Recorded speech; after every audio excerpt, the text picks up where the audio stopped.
ជំរាបសួរបងប្អូនទាំងអស់គ្នានេះគឺជាសកម្មភាពនៃការកាត់សក់ដល់ភ្ញៀវរបស់ខ្ញុំដែលអ្នកកាត់សក់ហ្នឹងគឺជាជាងរបស់ខ្ញុំប្រចាំតូប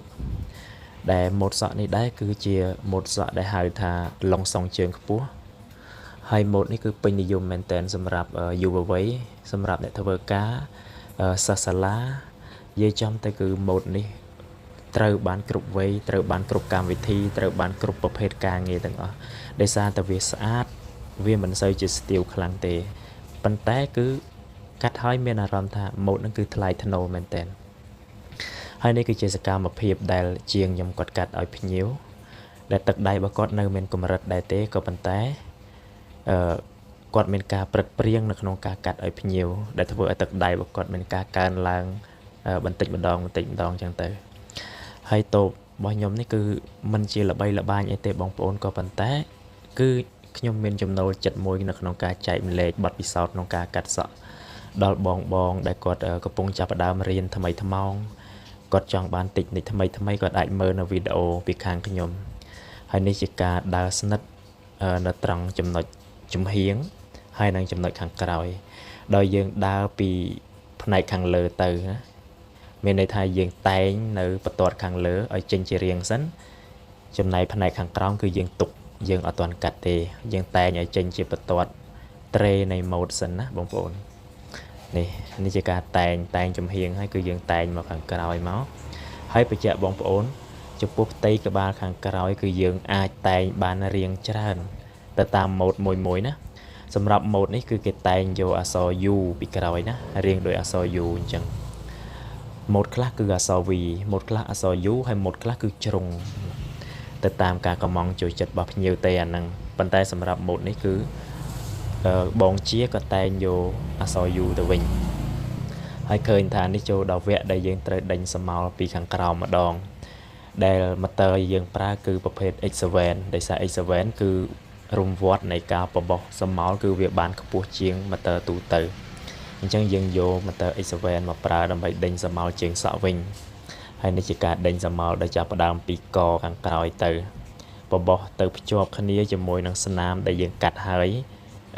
កាលពីដំបូងហើយពេលដែលយើងកោសយើងឃើញថាសមោលគឺវាបដិញគ្នាស្អាតមែនតើវាមាន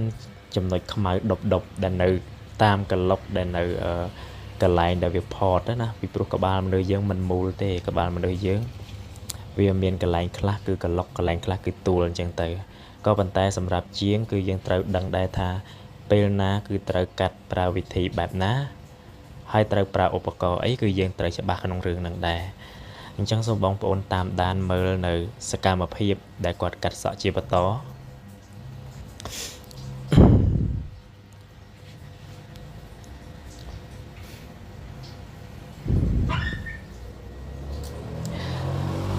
នេះត្រង់នេះខ្ញុំសូមបញ្ជាក់បងប្អូនថាសមោលនៅពេលដែលយើងបដិញភ្នែកយើងគឺផ្ទៀងផ្ទាត់មើលនៅភាពខ្មៅបងប្អូនស្នាមសក់ដែលខ្មៅដប់ហ្នឹងគឺជាកន្លែងដែលយើងត្រូវយកចិត្តទុកដាក់រាល់ការបបោះម្ដងគឺយើងត្រូវសលឹងវាឲ្យជាប់ហើយយើងត្រូវដឹងថារាល់ការបដោះបបោះម្ដងហ្នឹងវារៀងសាបកម្រិតណាបើសិនជាវាសាបស្មើហើយគឺយើងឈប់បបោះហើយប៉ុន្តែបើវានៅខ្មៅដប់ទេគឺយើងនៅបន្តការបបោះនឹងបន្ថែមទៀតលើកលែងតែវាជាស្នាមខ្មៅដែលនៅទីតាំងខ្ពស់គឺយើងអត់ដេញបបោះទៅដល់លើទេ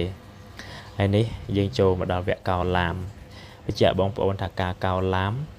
បងប្អូនត្រូវលៃអាស្នាមកែងដែលនៅចិត្តសៀតផ្កាហ្នឹងចិត្តថ្ងាសហ្នឹង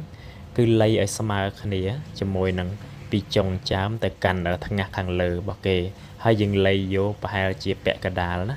ហើយយើងកោរចេញជាត្រេខាងមុខអញ្ចឹងមកហើយយើងកុំយកជ្រុងពេកយើងអាចយកជារាងមូលហើយបត់បន្តិចមកហើយចំណែកផ្នែកលើស្លឹកត្រចៀកគឺយើងយករាងមូលបើសិនជាផ្ទៃក្បាលរបស់គេរាងធំអាហ្នឹងបងប្អូនអាចកោរឲ្យលើស្លឹកត្រចៀករាងច្រើនបន្តិចទៅរាងខ្ពស់បន្តិចទៅប៉ុន្តែបើផ្ទៃក្បាលគេរាងទាបដែរទេរាងខ្លីដែរទេអញ្ចឹងយើងកោរទាបគៀកនឹងគល់ត្រចៀកគេបានហើយណាបងប្អូនអញ្ចឹងសម្រាប់ម៉ូតនេះគឺគាត់កោរយកកម្ពស់ប៉ុណ្ណេះគឺយើងមើលទៅឃើញថាសមរម្យស្អាតណាគឺកម្ពស់ប៉ុណ្ណឹងល្មមសម្រាប់ម៉ូតសក់ប្រភេទហ្នឹងហើយនឹងផ្ទៃក្បាលរបស់ភ្ញៀវបែបហ្នឹងហើយនេះគឺ ផ្នែកកញ្ចឹងកខាងក្រោយរាល់ពេលដែលយើងកោកុំភ្លេចឲ្យសោះអារឿងដាក់មេដៃធ្វើជាកណ្ដុរខ្នងឡាមបងប្អូនហើយយើងគាស់វាតិចមកហើយបដិញរហូតចុះមកខាងក្រោមហ្នឹងអង្កលវាតិចដើម្បីបដិញមកខាងក្រោមបន្ទាប់មកទៀតយើងមើលថាតើស្នាមដែលកោចេញមកហ្នឹងវាវាប៉ែលវាអីដែលអត់បើសិនជាវាមានវាអាហ្នឹងយើងលៃលោកកោវាបន្ថែមលួចទៅនេះបន្តិចទៅនោះបន្តិចដើម្បីឲ្យវាសមអញ្ចឹងបងប្អូនដែលខាតគឺកុំកោឲ្យវាវាចអីសោះទោះបីយើងកាត់សក់ស្អាតប៉ុណ្ណាក៏ដោយយើងត្រូវដឹងថាការកោឡាមគឺវាកំណត់រូបរាងនៃសក់នឹងទាំងស្រុងដល់ពេលដែលយើងកោវាចយើងកោខុសឬក៏កោមកវាអត់ស្អាតវាកណិចកណាត់ពេកវាធ្វើឲ្យសមោលដែលយើងដេញស្អាតហើយហ្នឹងវាទៅជាអាសាបងទៅវិញវាទៅជាលេងស្អាតយើងមើលទៅដូចជាម៉ូតសក់មួយដែលវាខូចរបៀបអញ្ចឹងបងប្អូនជំរើសគឺវាមានតែលុបស្នាមឡាមនឹងចោលប៉ុណ្ណោះនេះគឺការកោមកខាងទៀតគឺដូចតែគ្នាដែរទេបងប្អូនខុសតាអេឡង់ឆ្វេងស្ដាំហ្នឹងគឺអត់ដូចគ្នាទេហើយនេះសម្រាប់ជើងសក់ដែលប្រហូតចុះមកវែងខ្លាំងពេក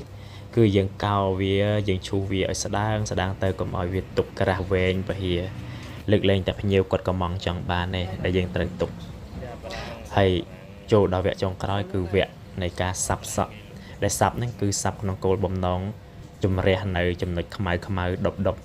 ដែលយើងឈូសអត់បានស្អាតណាបងប្អូនដោយសារកន្លែងហ្នឹងវាកឡុកឬមួយក៏វាពិបាកយកស្និតវាពិបាកក្នុងការឈូសបបោះឲ្យអស់អញ្ចឹងយើងប្រើកត្រៃសាប់ដើម្បីជំនួយវិញម្ដងអញ្ចឹងយើងសាប់មិនបាច់ចាំបខំយកលឿនទេយើងសាប់វាមួយហើយផ្ទៀងផ្ទាត់មើលថាតើយើងសាប់មួយកត្រៃហ្នឹងតើវាស្អាតកម្រិតណាតើគួរថែមមួយកត្រៃទៀតអត់គឺយើងមើលតាមជាក់ស្ដែងអញ្ចឹងណាបងប្អូនសម្រាប់ការសាប់ដែលនៅផ្ទៃខ្ពស់គឺយើងប្រើការសាប់មួយការសាប់ប្រឈរមួយហើយយើងមើលសិនបន្ទាប់មកចូលដល់ការសាប់ផ្ទៃដែលនៅទៀបអាហ្នឹងគឺត្រូវការឲ្យយើងផ្អៀងស្និតផ្ដេកស្និតផ្ដេកសំទោសផ្ដេកកត្រៃបន្តិចដើម្បីឲ្យវាស៊ីដល់អាប្រវែងសក់ដែលខ្លី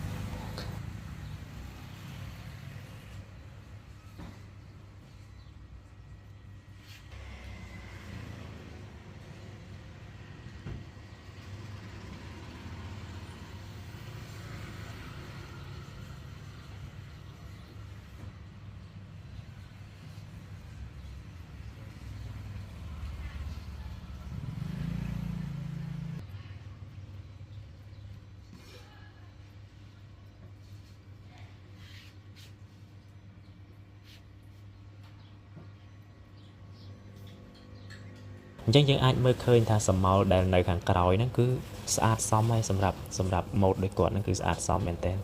អញ្ចឹងបើសិនបងប្អូនលក្ខណៈថាយើងចង់ចូលរួមក្នុងកម្មវិធីអីមួយឬមួយក៏យើងចង់កាត់សក់ជាសិស្សសាលាជាបុគ្គលិកការងារគឺរើសម៉ូដបែបហ្នឹងអត់ខុសទេបងប្អូនកាត់មកស្អាតសមមែនតើអរគុណច្រើនបងប្អូនជំរាបលាកុំភ្លេចsubscribe channel ខ្ញុំមួយផងដោយសារ channel នេះតែបង្កើតថ្មីអត់ទាន់មានគេស្គាល់ទេហើយខ្ញុំនឹងរៀបចំបង្កើតវីដេអូថ្មីសម្រាប់ឲ្យបងប្អូនបានមើលបានរៀនស្វែងយល់ពីវាទៀតអរគុណច្រើនបងប្អូនជម្រាបលា